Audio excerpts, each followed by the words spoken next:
go. I'm going to try recording audio this time. This one is for Tracy K., who wrote, "Many of my dreams have their own landscape, so I will visit and revisit the same places, although the story will change. One of them is a kind of school where we learn, I guess, the dream world philosophy, and you showed up there as someone I must have known quite well. It was a good dream. I only wish I would remember what we learned more clearly." By the you, she writes, she means me. And for her, I will share with you the prelude to the Grimoire of Volition, which is, in effect, a venture into the realm of dream. Forest. His eyes a feral blue, he turns away from what the babbling stream has shown to him. A face that is not his, instead arrayed with variant intentionality. He stands, turning toward the silent wood, whose trees sway in the wind, their leaves azure. Beneath his feet, a field of flowers white, their petals lazy, spinning, which he fords, a like-had forded stream, whose restless course disallows that any man, save but few, should clearly see upon its surface shine his image true. And seldom has this field, freely given sojourner free passage, without curbing the animus he spends, and laying down all lower forms of will, until the trespasser is vanquished by mellifluous delights. But not so he. He walks unhindered through the petals spun, entering thence the forest, damp and dark, a silence falling starkly over him, what strips off of his skin its covering cloth, and to dehissing from his mind its thoughts and textiles of heart, all fall to moss. And what remains of man once he is stripped of all of his sensations without form, unless his senses take the forms beheld and hold them as containers to be filled with uses, coarse or subtle? What is man beyond the wills he weaves upon the world? The beasts, at least, are given plume and fur and pointed teeth and hooks on paws and eyes, alert for prey and predator. Nature aligns the ends and means of all the beasts.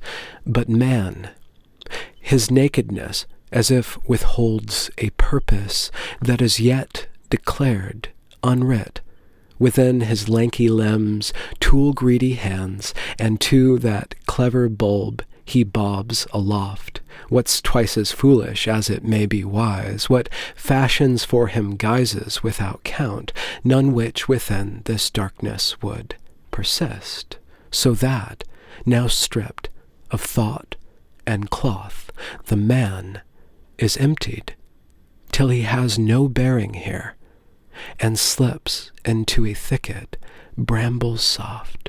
What swaddle him, of who it must be said, when one speaks of a man, they speak of him.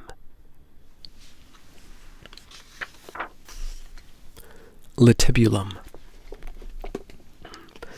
Ensconced by silence, wrapped in verdur's clasp, his manly frame curled babe-like, knee to chest, as from his slackened lips slow spittle drips, his nostrils twitching wind, his veined brow grown smooth and radiant, as when he fell, expulsed as from a garden, from the womb of woman lost in time, whose sleepy gaze addends to this soft darkness over him, allowing he be met by furies three, unsummoned, standing round Litibulum. And they, the three who poets pine and fear, who many men have sought to subjugate, by means of croon and guile, violence brash, but never have these three been aptly set within a pantheon that may withstand the tumult of their truths, for they reside in brilliant mutability.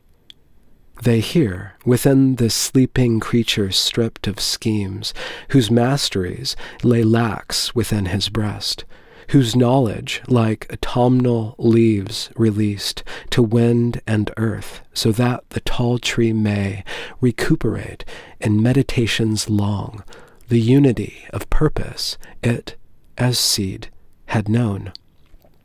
But then, as time, with seasons flush, and destitute in endless cycles spends the promise of the seed into the tree's asymmetries of accident, mistake, in winter to be given bleak repose, wherein tree might repair to that pure state where was, to be, and is are joined in joy.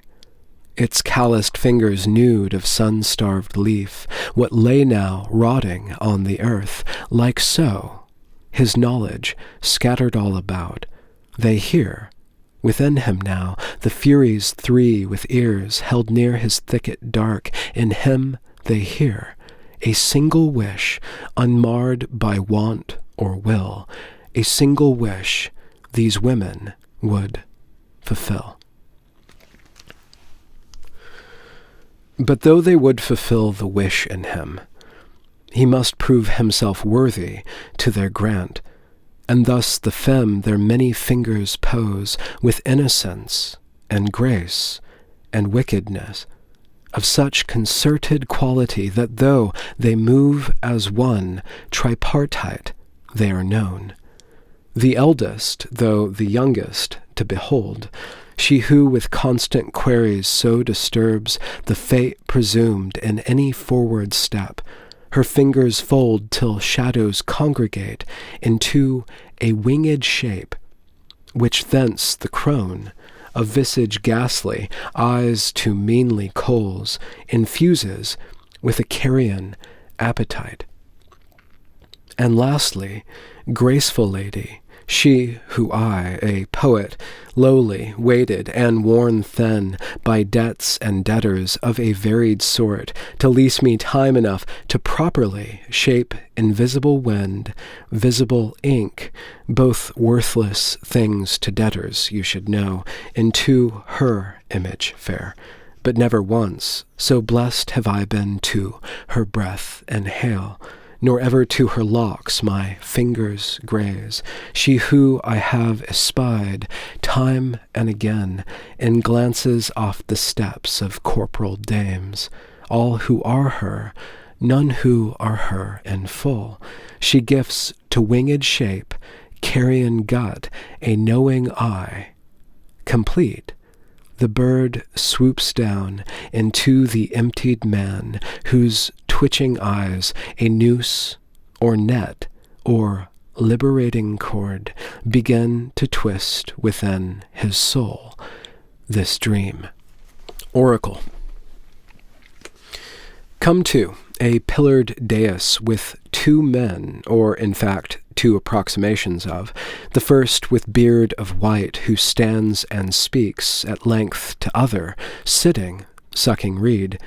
The speaker dressed in white, the listener black, the dreamer brought to bear within the one who listens, sitting, out whose darkness lips vaporous fragrant ribbons lazy pour throughout the pillared space, as he who stands discoursing between puffs upon his pipe, examining his audience to spy the dreamer who, once he is recognized, attempts to hide himself within the folds of pitch-black cloak what parts and multiplies, and yet no distance can impose that's not pierced through by piercing eye of aged man, crowned by constellations innumerable, or else by him alone enumerated, who without ceasing with his tale begins to weave between his words another stream of sense which singles out the dreamer who draws short his flight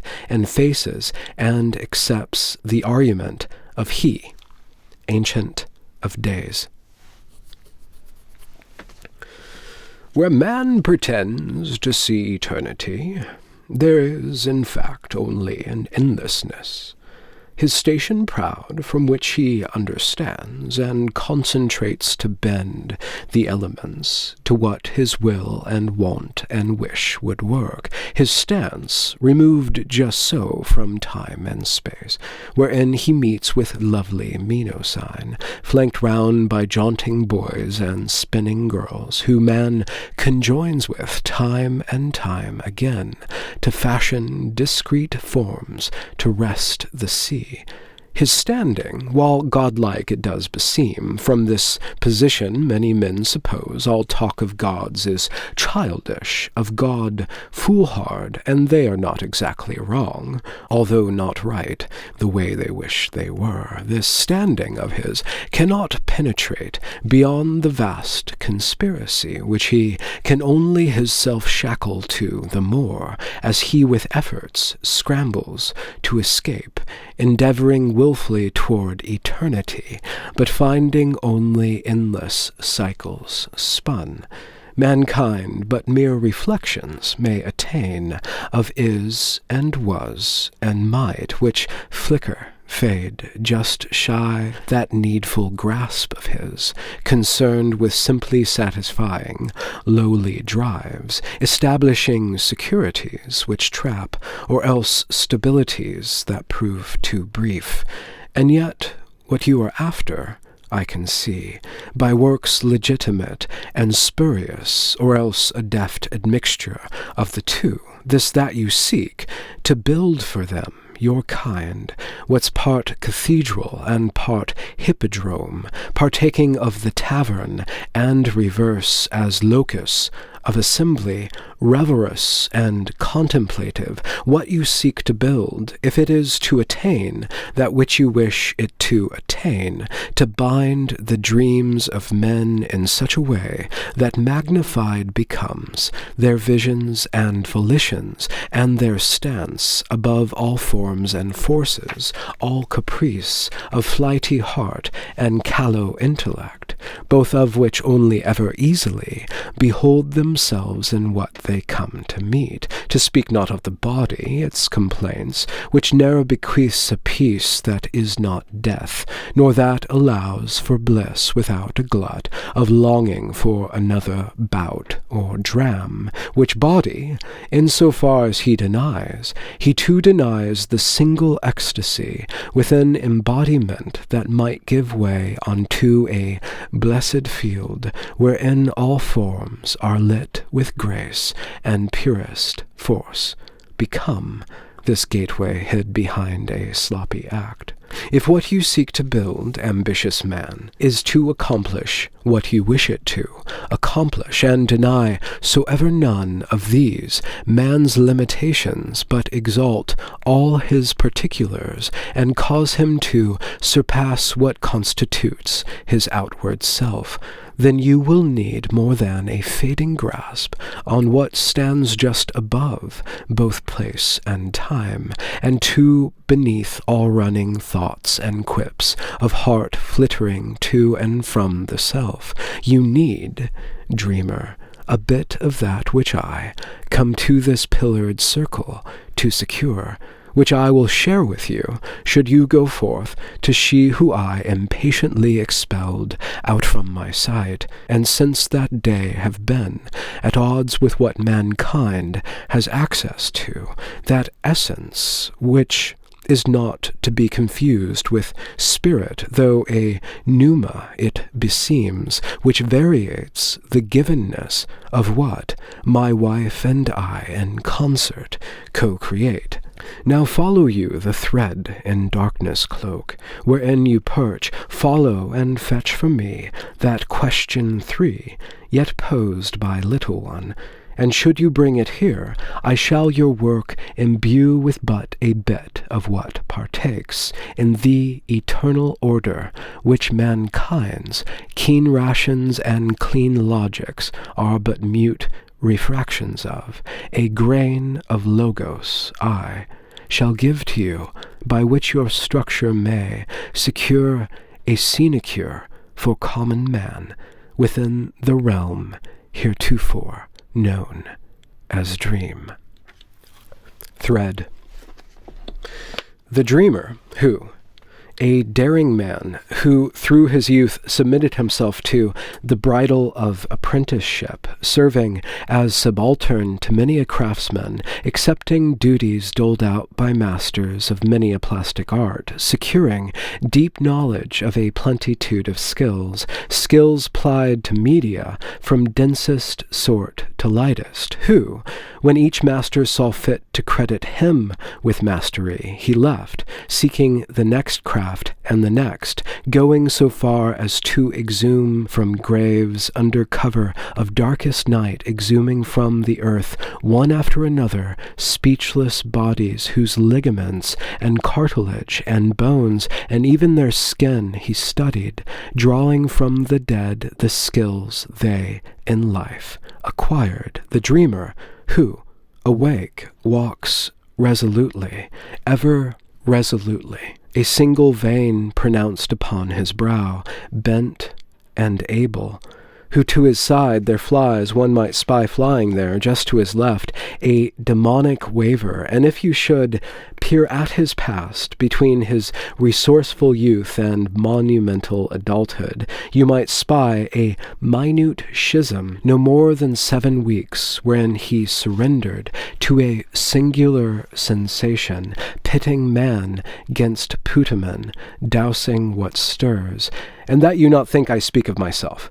For it be foolish that I evoke here an image of my own self, and that you see the difference between I and he who I set aside my eye to summon, and two, who sets aside his eye to take up and set aside my eye to evoke this man of whom we speak. A similar schism affects us three.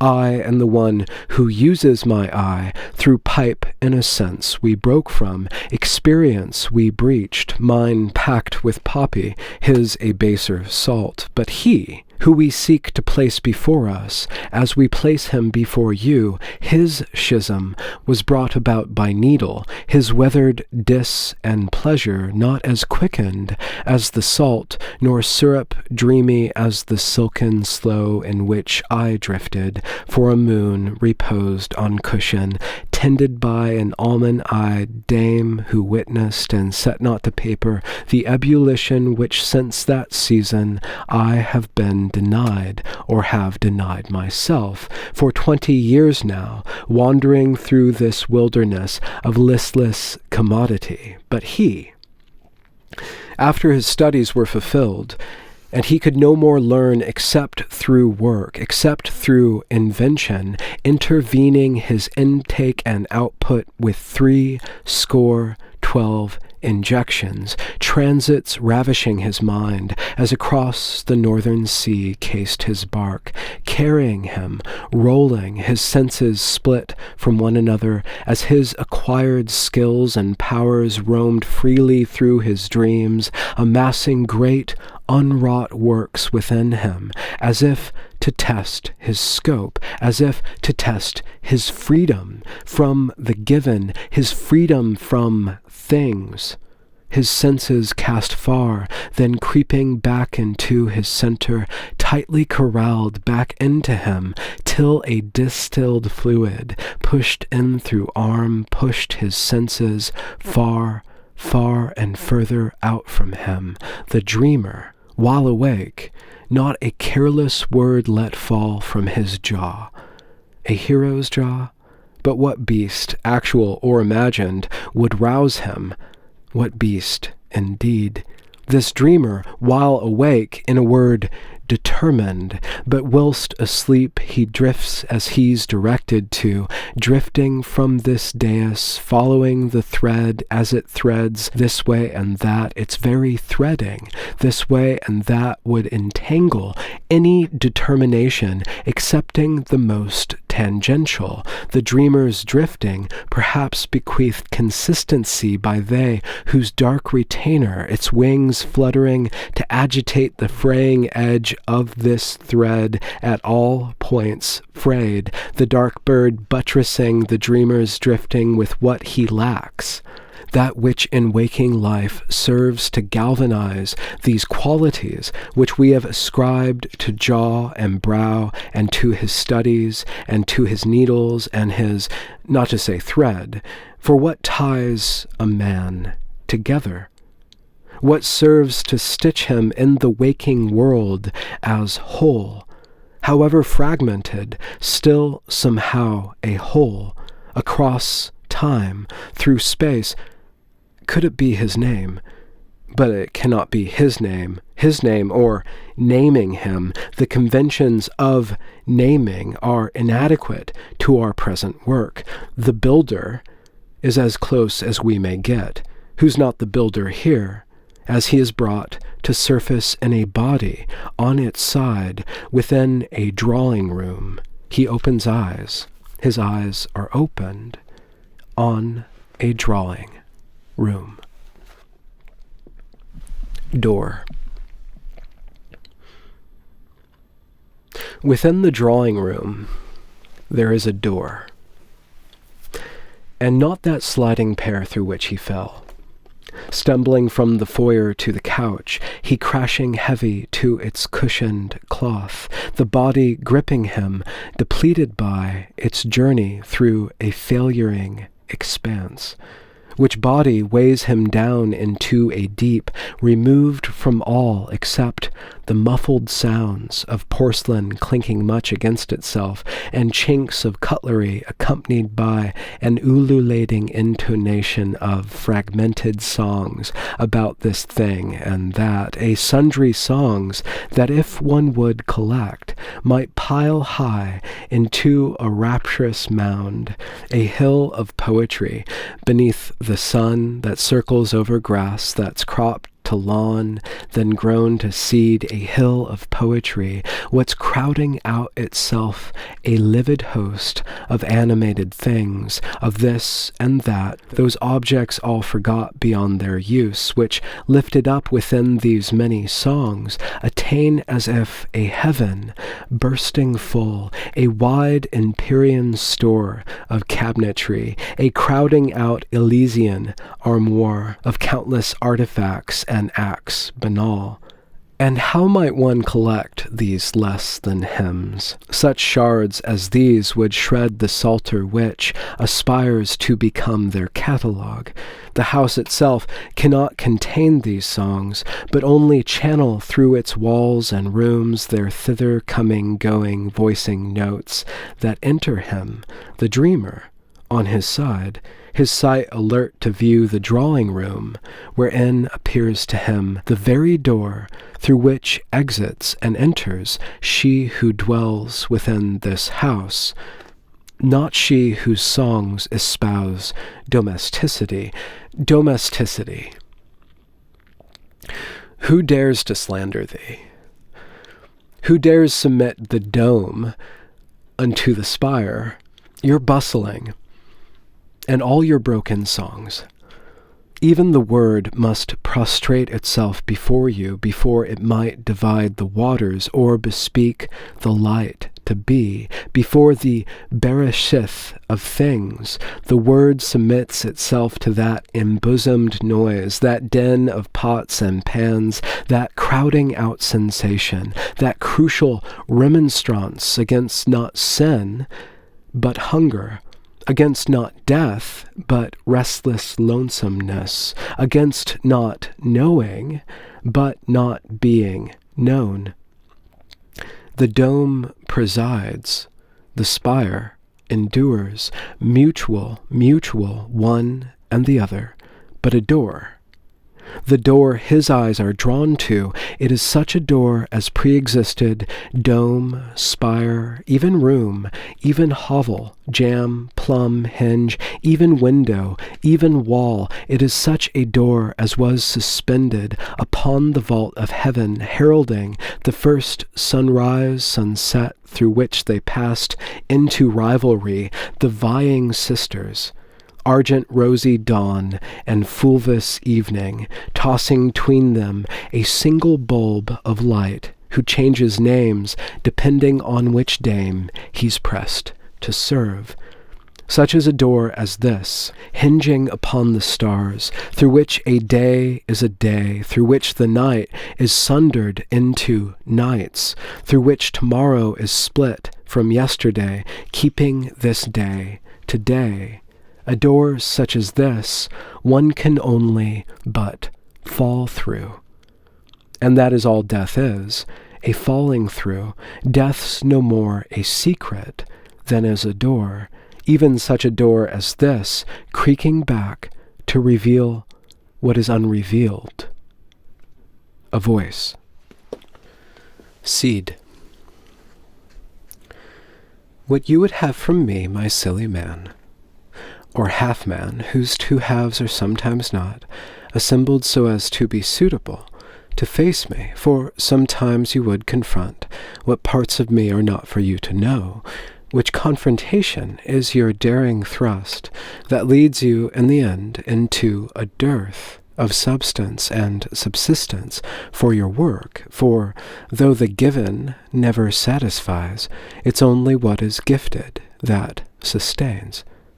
And what you'd have from me, my silly man, cannot be got by longing or by lust, for those two natural movements in your breast result from distance and from difference, and what I have for you is all at once, and is not based on wants or baser lacks.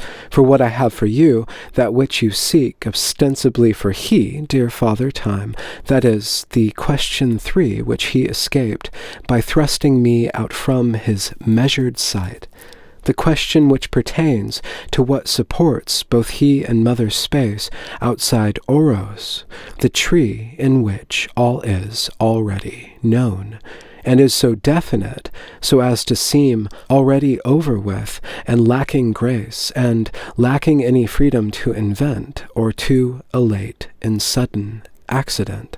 And he that is, mayhaps no laughter sounds, perhaps in him no tears are there to weep, nor sorrows, nor mistakes, nor silliness, but only what must be and what shall not. And yet, without soever any law, there can be only messiness and death. There can be only wasting of our strength.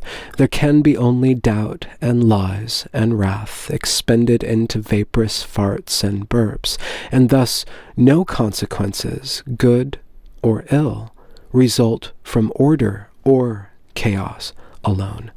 So that the miracle that is the word, the bark that forms a bark for us to ride amidst the rolling sea and open sky, the miracle and mystery of what Oros his children gifted, time and space, after chaos by melody seduced them from his sure insides, their harmony imperiled by the stress of anxious one, and Oros shed his bark to stabilize and slow their dissolution in her tides.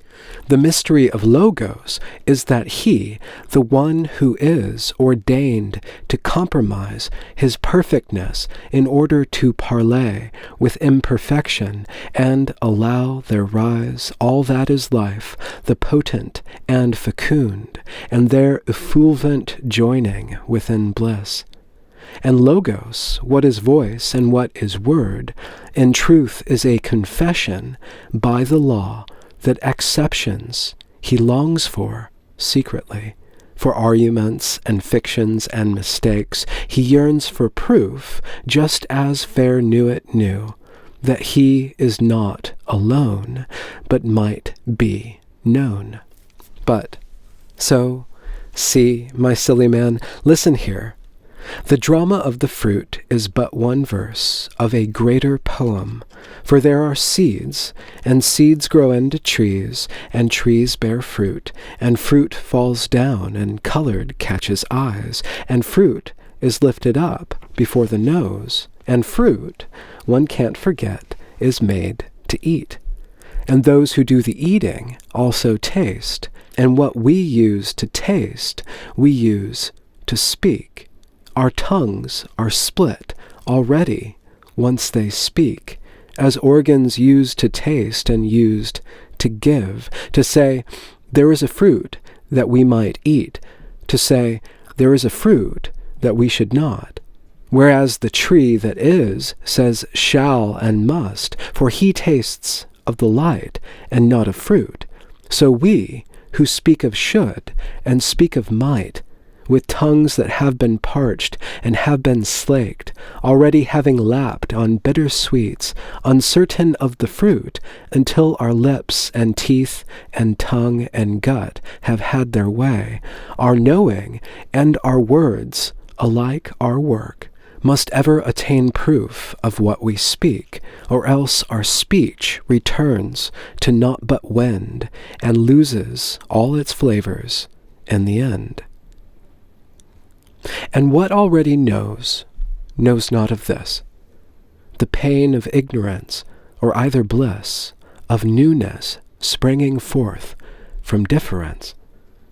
And what I have for you, my silly man, beyond the question 3 that sends you here, my gift to you, which gift is all at once, which your construction, marvelous, so needs, in order to accomplish within dreams a parliament of fictions, wherein all are free to taste, experience they lack.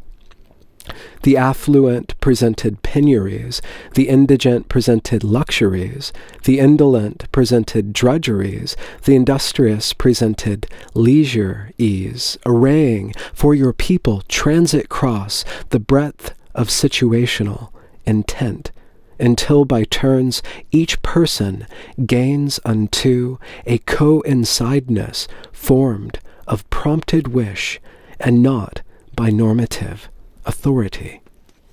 A pliant, protean, and plastic force that orders by the leeward thus to win for man an ebullient ascendancy through effervescent inspiration springs and fiery genius bouts of daring song. And if this is to work, then you must need access to what precedes the troubled world of ticks and talks and rocks that break your bones, and landscapes squishing small your lover's eyes, and gurgling painful cramps, and bitter pills, and scrapes and scars and dumbass arguments, and shame and worry and despondency, access to that high unity which deems all difficulties necessarily employed by what is secret in the self. The unity of man, the prior seed to darkness, order, chaos, time and space, your storied work, I say, my silly man, if it is to apotheon your race, then it must not possess logos alone, but also what I have, my all at once. And lo, my all at once is surely death. It really is. This be what I've for you, the how that might survive all letting go. And my condition, for I've one for sure, is this: I would to be myself adored, not as I now appear, an awkward girl, not yet a lady fair, but hybrid beast slinking about. Give me a dress to wear, bring me a garment wove of elegance, that will attract a one who's suitable to consummate me in his knowing gaze. For I am no less greedy than the tree that is for certainty of what I am. To me bring beauty, silly man, and I'll impart my gift to you, my how to die. Paper. And what resides behind the house? Behind the house there must reside something. Before the house, a porch, a path, and north, a small pavilion. South, the twining trees. And all about there's grass, its colors dimmed and vibrant from one moment to the next.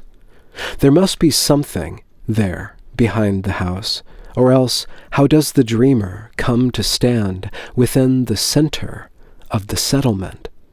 Without delay or just enough to ask how he has arrived in statue black, viewing now the understudy come to sit upon the rim of gurgling fount, and drawing from a canvas satchel bread, and then a quirt, a knife now in his hand, he uses to apportion fruit, then cleans with 2 deft swipes against his dungarees. And then he does not eat. The statue sees the understudy set aside his lunch and look across the marketplace where churns the workmen of this middle town employed in all their manynesses. His eyes grow glazed, all objects and all actants blurring till a single field of action surfaces around him like a bubble, blue and pink, what he, the understudy, hopes will pop. Why? To observe what's left, or what's beyond? The statue only sees the wish itself, and not what's at its end, and then a form collapses that smooth surface on itself, a woman form, eyes to cobble cast, with trembling lip producing, then a song.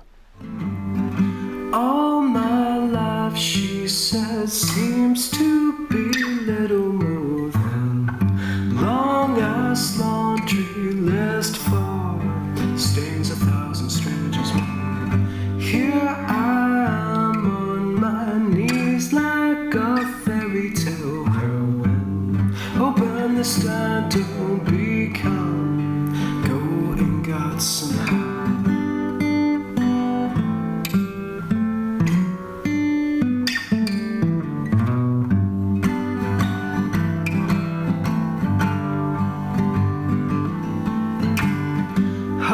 My dear, said the old hag with the mantis-looking hair, 2 red eyes like live coals, burning bright inside the night. I'm here now to extol the virtues of the maidenhead. These the soft rules that'll help you navigate your weary life.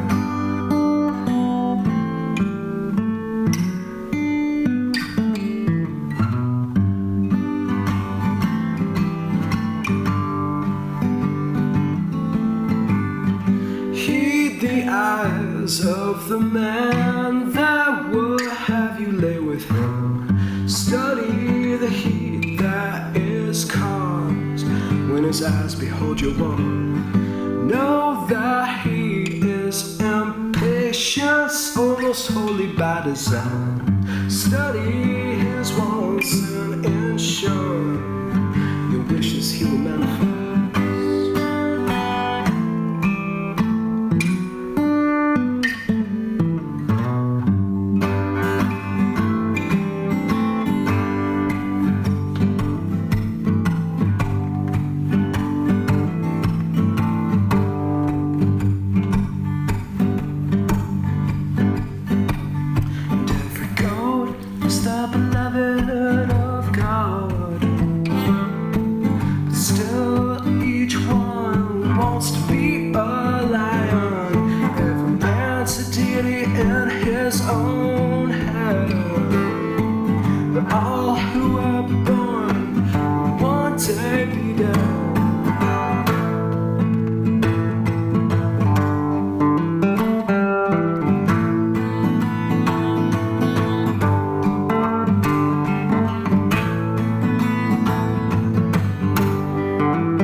Although, perhaps, no song at all is sung. Perhaps all that is voiced is silent breath. Perhaps the bubble popped and left the boy his fantasies unmoored from happening. The statue is not sure. The girl sits down on fount some several paces from the boy. The understudy feels his gut contract, for breakfast now's a quarter day through him. He looks down at the bread and at the quirt, then watches servant girl take from her dress a crumpled bit of paper. She unwraps. Withdrawing from the page a rind of cheese, scraping from its side the powdery mold with close-clipped fingernail, the boy, entranced, studies the servant girl as she breaks off the smallest bit of cheese, a sacrament, put to her lips and quietly consumed. He stands, the dreamer standing up in him, and moves himself beside the servant girl, then sets down to her side a slice of fruit, then sits down to the side of that sliced fruit. She looks at him. Or does she look at him? How much of life can hinge upon a look? Perhaps all life can hinge upon a look. And in that case, there's nothing more to add. There's only this, her shimmering eyes, within which he espies his changing fate, and her soft skin, a fragrant field of white, with every pleasure's absolute response, all calling out itself for arms lain down, a field that folds upon itself anew, and past that, what he senses, past her skin, a darkness place, surfeit with quietude. And he'd go there, and traveling thereto, would let go every want he's had for fame, each hope he's had to dominate some art, each jealousy clamped tight and held in throat, each curse emerging from his greedy gut, each quickness and each hatred of the day, each and every realist thing he is, he would lay down before entering her wood. He would, or else she does not look at him, or else, most likely, a wind scoops up that page and blows it from her hand, she dropping cheese. The boy, in quickness clad, snatches the sheet, and if naught else occurs, at least this does. His eyes land on the page to recognize his work, his only work, and then her hand, and then her voice, a thank you given him, and then the one in him of who we speak. A single answer poses in this dream, an answer that begins to loosen him, a fluttering of feathers, a coven's sigh, a question given to an aged man, a glance become a dress for girl to wear, and then a summit from which ashes fall, and then a sea beyond the end of worlds. A tickling sensation in his thigh, a standing up within a thicket hushed, a moving forward to a field foretold, a clearing hid within the silent wood. And here we have arrived, all those who speak. We have arrived with him, the man who walks out of the tree line and then up to the crown of shallow rise where already's a square.